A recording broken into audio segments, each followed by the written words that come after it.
Let's talk about an actual face-to-face. If that were to happen, there would actually end up being a summit. But most folks are saying, look, very remote chance of that happening simply because, Xi Jinping and his minders and handlers would never put him in that kind of position. They don't want to see a repeat of what happened in the Oval Office with, let's say, Vladimir Zelensky, right? This time, though, on the phone, slightly different. Do you actually see a call happening this week between the two leaders?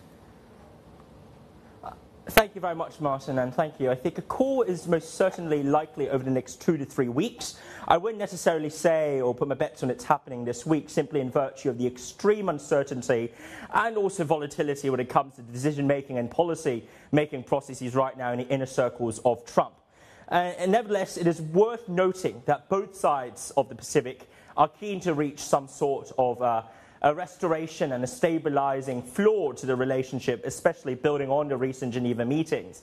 Now, clearly on the US side, Trump is under a lot of pressure from domestic manufacturers, from the markets, whether it be in terms of the stock markets or the bond markets, to provide a reasonable response and some degree of clarity on his China policy. And on the Chinese front, you've seen the PMI performance over the past couple of months. It's not looking good either. Chinese exporters are struggling immensely in the short term with regards to the whiplash and also the possible costs induced by the tariffs, whether they be actually imposed and effective already or anticipated. And in short, flux is in no one's interest, right? And that is why I suppose both leaderships have the motivation and the incentive to talk it out. But as to when this is going to happen, I do not know. Yeah, Bri, if and when they do get on the phone, though, the conversation is going to be pretty interesting. Both sides are coming into the call accusing each other of violating the Geneva framework, which apparently had been agreed to. But it seems like it's gone beyond tariffs now. It's shifting to issues of supply chain control. And I'll give you a couple examples, which I'm sure you've been following, right? The U.S. restricting exports of jet engine components and semiconductors, China limiting rare earth mineral exports, which are obviously having a big impact on not just autos, but weapons, aerospace, and the like, right?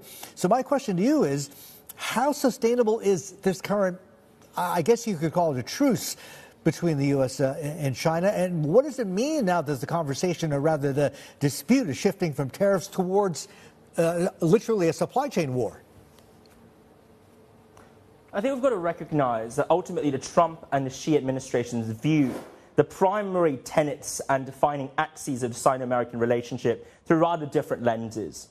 In America, or more precisely Trump's eyes, the Sino-American relationship is primarily oriented around trade, not just trade deficit and surpluses, so to speak, but also the potential induction and also increase of Chinese investments in America to aid the American government with the agenda of making its manufacturing sector and by extension purportedly worker employment and job creation great again. That's how Trump views relationship. Whereas on the front of China, I think the Xi-led leadership certainly views relationship through lenses of technological competition, as well as what China views to be integral territorial interests. And that is to say, if you were to ask them what the top 3 priorities are right now, and top of mind and top concerns, it wouldn't be tariffs, it wouldn't be trade. It would instead be, one, ensuring that the Taiwan Straits question is resolved in a way that the CPC intends for it to be resolved through.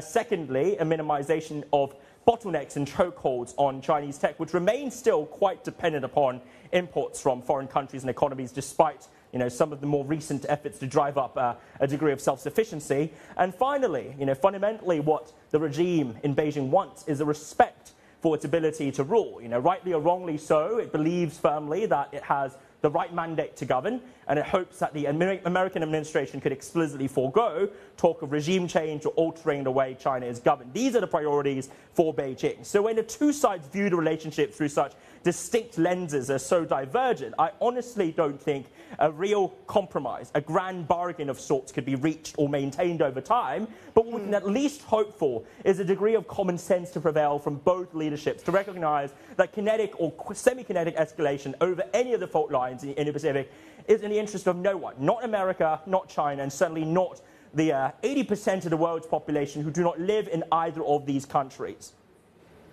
Brian, common sense or pain threshold? Because we had a guest earlier on who said that China has a high pain threshold and that she's likely to play hardball. You agree? Well, I certainly think that China has a higher pain threshold in virtue of, firstly, a pretty sizable domestic market when it comes to its inner circulation. Secondly, a significant emphasis upon propping up ideological loyalty and also rigor, as a part of the country's political stamina. And you can see that through the propaganda machine, through talk of China as being resilient, and through the language and narratives and discourses that have genuinely received popular support over the past 6 months, right? When the Chinese Ministry of Foreign Affairs said, we will not yield, we will not surrender, the invoking of such rhetoric really resonated with many Chinese, including folks I know who are fairly moderate and liberal at large. We're not jingoists, but and yet nevertheless in the face of what they too view as explicit bullying and also unabashed coercion from America, they would say, you know what, we cannot capitulate and we cannot yield. So I certainly think psychologically the pain threshold is high, and also economically.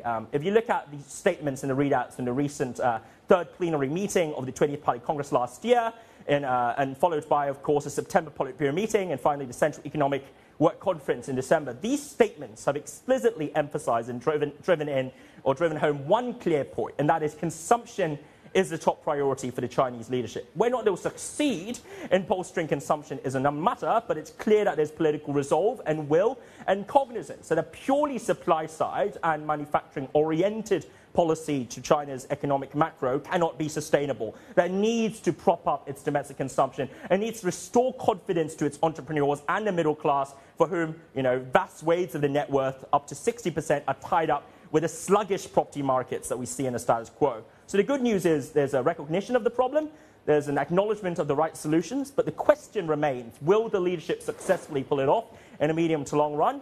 If anything, I think if China does succeed, it will have to thank America for it is precisely the erratic, abrasive, and also unbridled tariffs that are in many ways empowering technocrats within the system and allowing them to say, look, we've got to move on from purely adopting, a very successful nonetheless, but ultimately a supply-side oriented capacity building exercise. We've got to do more than just that and start thinking about absorbing and also digesting, right, a lot of the capacity that's been generated, whether it be in relation to renewables, advanced manufacturing, goods, robotics, you name it, right? China is excelling in making many of these goods, but if there's no one to buy them or consume them, that's not how a market works, and that's not how transactions work either.